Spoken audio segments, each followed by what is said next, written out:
Hello everyone, and welcome back to another Hollywood Remembers video. Today, we're honoring the American stars we've recently lost, along with other beloved figures who have touched our lives around the world. Before we dive in, if this video resonates with you, we'd truly appreciate a like. It helps us continue sharing these heartfelt tributes with the respect and care they deserve. Thank you for your support.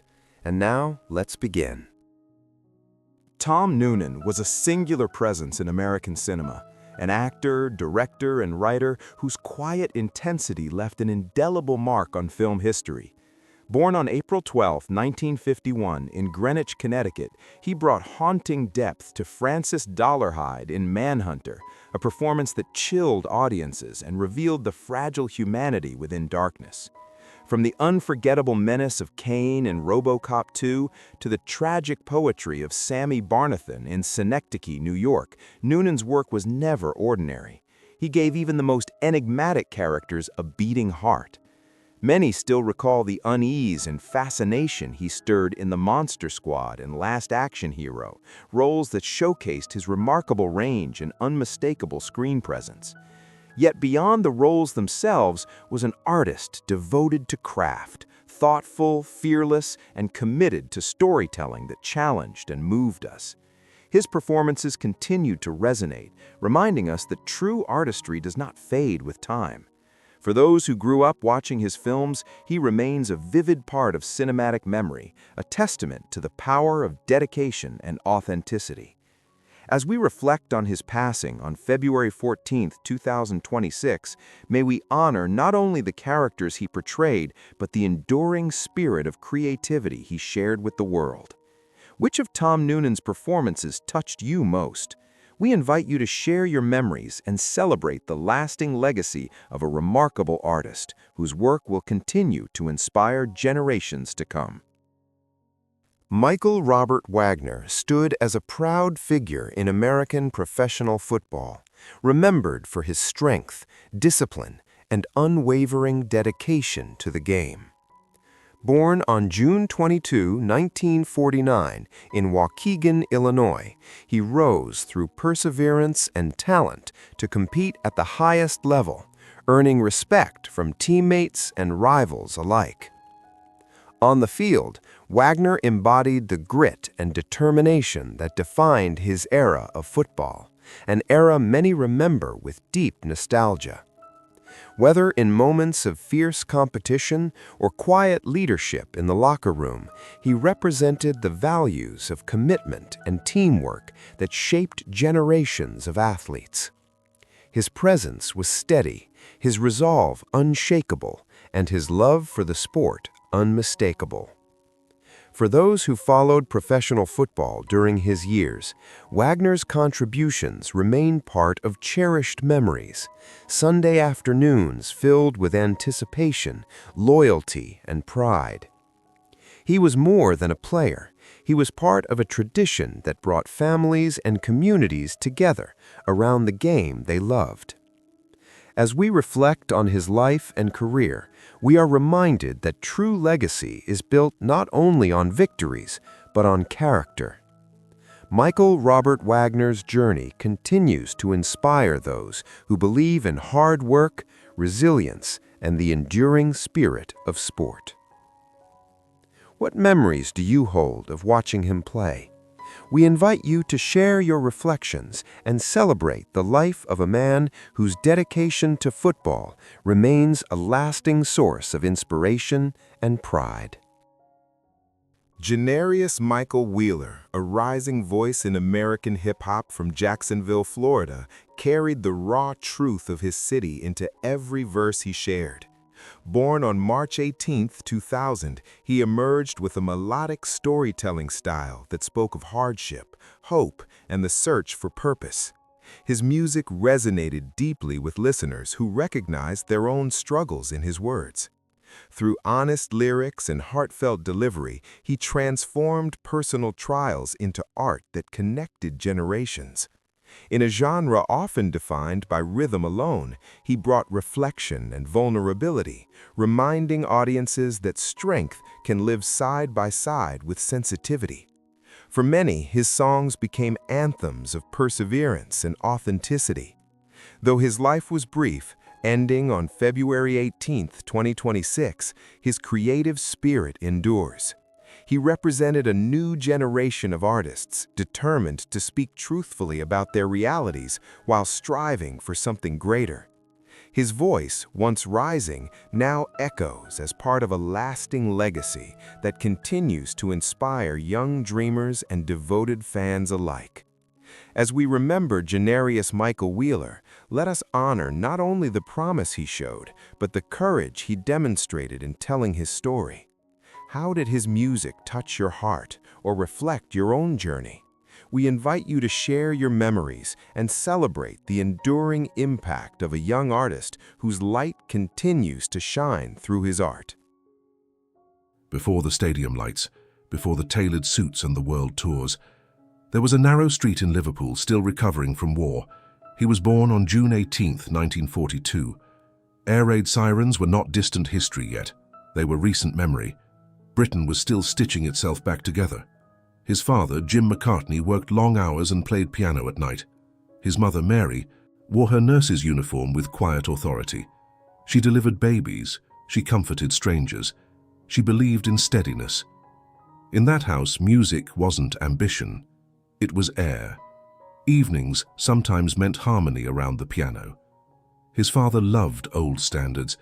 He taught his sons that melody mattered, that discipline mattered, that showing up mattered. Paul watched, listened, absorbed. Then October 1956 arrived. Mary McCartney died of breast cancer. No dramatic farewell, just a hospital, a diagnosis, and then absence. He was 14 years old enough to understand the word terminal, young enough to feel the injustice like a physical blow. Grief at that age doesn't always scream. It lingers, it sharpens perception. It makes a boy aware that everything beautiful is temporary. Something in him hardened, but gently, not cold, focused. The following year, July 1957, at a church fete in Woolton, he met John Lennon. Two teenagers measuring each other in seconds, both carrying private losses, neither speaking about it directly. Instead, they spoke in chords. Paul was precise even then. He tuned carefully. He learned songs completely. He corrected mistakes in his own first. There was already a seriousness beneath the boyish charm. Music became more than hobby. It became proof of control. When the world felt unpredictable, a song could be finished, structured, resolved. He didn't know then that his life would become enormous. He only knew he didn't want to waste it. He had already learned that time is not guaranteed. The stage at the Ed Sullivan Show, the cameras, the trembling anticipation in American living rooms, 73 million people watching at once. He stood there in a dark suit, clean-cut, almost polite in posture, and yet something seismic was happening. The screaming began before the first chord fully rang out. The world didn't just like the Beatles, it surrendered to them. For many women who would later become mothers and grandmothers, this was the moment youth felt electric. And Paul, with that open expression, that melodic sensitivity, felt approachable, safe almost, but not dull, never dull. The mid-1960s moved quickly. A Hard Day's Night, Help, Rubber Soul. The songs became more layered, more introspective. Yesterday in 1965 revealed something fragile, a young man already writing about regret. It sounded older than he was, softer. Women heard sincerity in it. But fame at 22 distorts perspective.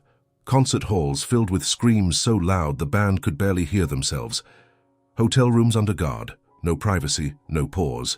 In August 1965, Shea Stadium, 55,000 fans. Chaos disguised as celebration. By 1966, they stopped touring entirely. The studio became refuge. Creation replaced performance. But tension grew there too. Creative visions pulled in different directions, new influences, new relationships, business complications. The unity that once felt effortless began requiring negotiation. By 1969, during the Abbey Road sessions, something bittersweet hung in the air. You can hear it now, the maturity, the restraint, the awareness that an era was ending. April 10th, 1970. Paul publicly announced he was leaving the band. The headlines were sharp. Some painted him as the one who shattered it.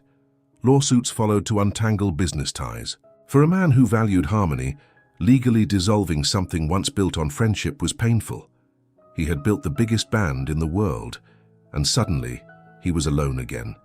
There were days on his farm in Scotland when doubt whispered loudly. He later admitted to feeling depressed, to drinking more than usual, to wondering if he had already lived his best chapter. But even there, in the quiet countryside, melodies kept coming. He didn't fight the narrative publicly. He began rebuilding privately. When everything collapsed professionally, love quietly held him upright. He had married Linda Eastman on March 12, 1969, just as the Beatles were beginning to fracture beyond repair. She was American, a photographer, independent, unimpressed by fame. That steadiness mattered more than glamour ever could. In the early 1970s, while critics were writing obituaries for his relevance, he was changing diapers on a farm in Scotland. Forming Wings in 1971 was not heroic at first. It was awkward. Smaller venues, skeptical reviews, harsh comparisons to his past. Some critics mocked Linda's presence in the band, said she wasn't trained enough, that he was hiding behind domestic comfort. But he didn't retreat. He packed equipment himself, drove to gigs, started over. There was something almost stubborn in that choice, to begin again without demanding reverence. He wasn't chasing his past glory. He was protecting his future. Then 1973 arrived, Band on the Run, recorded partly in Lagos, Nigeria, under difficult conditions, thefts, tension, uncertainty. It became a triumph. The album soared, the reviews shifted. Reinvention had taken root. Yet behind the success was something quieter, a marriage that functioned as anchor. Linda stood beside him not as ornament but partner. They built a life grounded in family rhythms, school runs, animals on the farm, meals cooked at home. He guarded that normalcy fiercely. Then, in 1995, came the diagnosis: breast cancer. The same disease that had taken his mother nearly 40 years earlier. For 3 years, they fought it privately, treatments woven between recording sessions, hope rising and falling in careful increments. On April 17, 1998, she died in Arizona. Loss, again. But different this time. Not adolescent shock, mature devastation, shared decades suddenly sealed off. He stepped back, spoke less, protected his children, honored her memory through activism and gentler public appearances. Grief deepened him. It did not make him bitter. It made him more human. Some men become monuments. He chose to remain movement. In 1997, he was knighted at Buckingham Palace. Sir Paul McCartney. Imagine that. The boy from a modest Liverpool home standing inside royal walls, recognized not just as entertainer, but as cultural history. He carried the title lightly. No stiffness, no distance, just a small, almost amused smile. Life, however, did not suddenly smooth itself out. His 2002 marriage to Heather Mills ended publicly and painfully in 2008. Headlines resurfaced, financial battles played out in courtrooms, commentators debated character, motives, fault. For someone who values privacy, that scrutiny cut deep. But once again he didn't freeze. In 2011 he married Nancy Sheville, quieter, less spectacle, a steadier chapter, not dramatic, just grounded. And then there is the stage. Well into his 70s, into his 80s, 3-hour performances, no half measures. He walks out, straps on a bass, and begins as if time has agreed to cooperate with him. The voice has aged, naturally. The energy has not. He sings, "Let It Be," not like a farewell, but like reassurance. He plays "Hey Jude" and lets the audience carry half the weight. Women who once held transistor radios now stand in stadium aisles swaying gently, remembering who they were, and realizing they are still that person inside.